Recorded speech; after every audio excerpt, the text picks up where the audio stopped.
Well, the political parties have less than 2 weeks, 11 days, in fact, to woo voters. In our daily slot where we look forward to the upcoming elections and get ready to make our mark, let's speak to political analyst. It is Professor Kgothatso Shai joining us. Prof, morning to you. Good to have you with us here on eNCA. Always a pleasure. So not long to go, and some people are beginning to suggest that all the manifestos, all the campaigning was done too early over the last couple of weekends.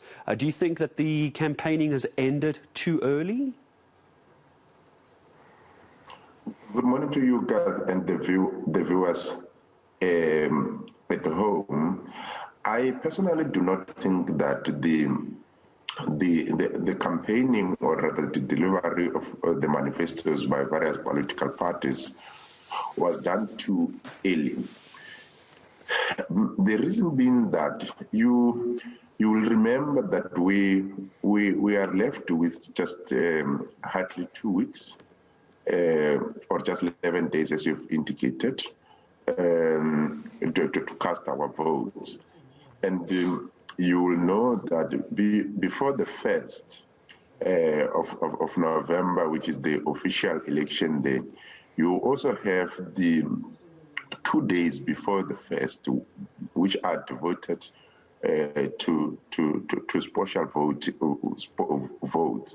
But one will argue that the last week, a week before elections, is normally characterized by a political rush. And therefore, I normally say that during a week before elections, voters have already made their mind up. And a week before elections is not a better time to communicate with the voters. So it is actually important for political parties to communicate to the voters when the political climate in the country is still relatively calm, wherein the voters still have enough time and space to listen to the leadership of different political parties. So for me, the delivery, the campaigning, the delivery of the manifestos was done right on time. Can we talk a little bit, Prof, about the situation down in KZN? I'll tell you why I'm asking the question. The IFP, Inkatha Freedom Party, raising concerns over what they call the volatile election environment that they're operating in KZN.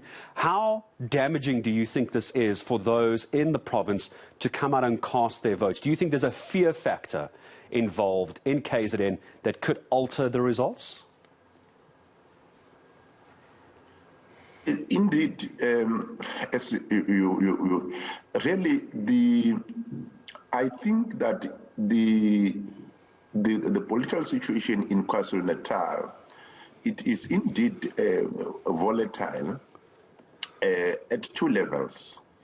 Generally, the political situation in the country as a whole, and not necessarily in KwaZulu-Natal, is volatile because we are approaching elections at the time when the country it is still battling with the challenges relating to the COVID-19 pandemic.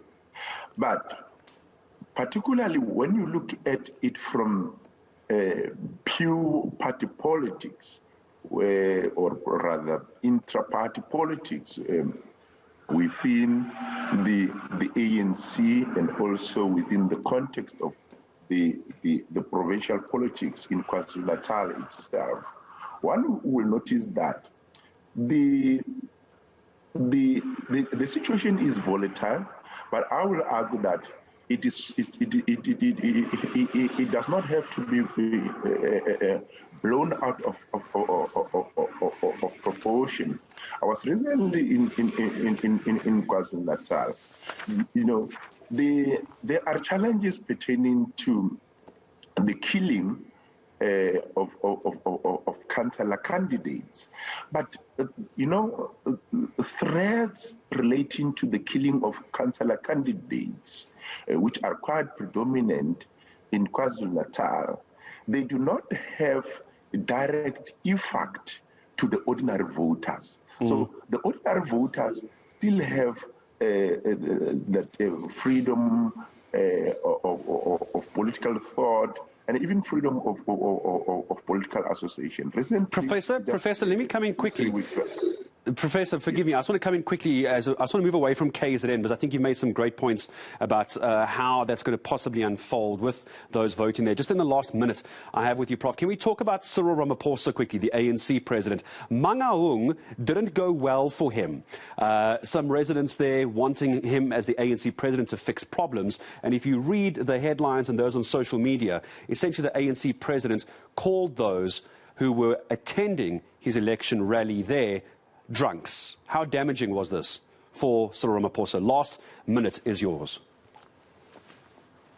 Yes, indeed.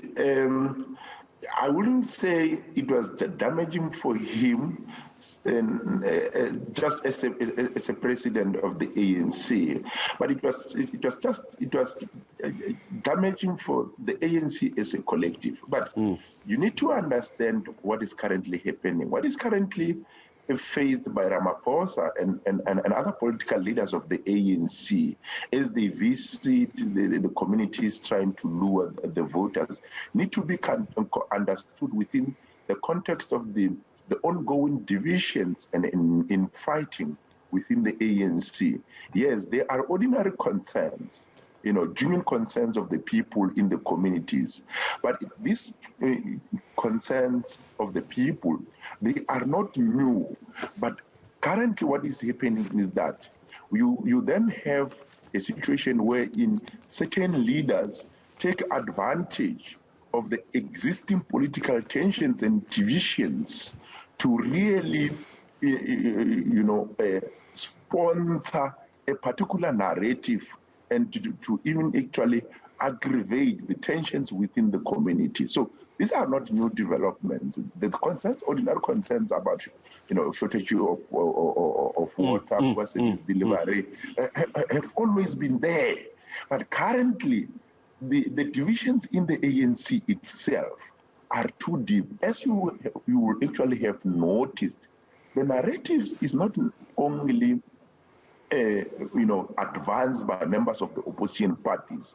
Within the ANC itself, we have got independent councillor candidates that have, broken away from the ANC, at least for the time being. Yeah, Prof, I'm going to have to come in for a moment there, Prof. I'm going to have to ask us to leave our conversation there. I think we need to have a conversation all about the ANC just by itself one day. I've loved your insight, Prof, and I really appreciate your time in joining us here on eNCA this morning. Professor Kgothatso Shai joining us. We're going to speak to the good Prof and many others as we get ready for the 1st of November, where we make our mark for those who are in charge of our local municipalities and mayorships.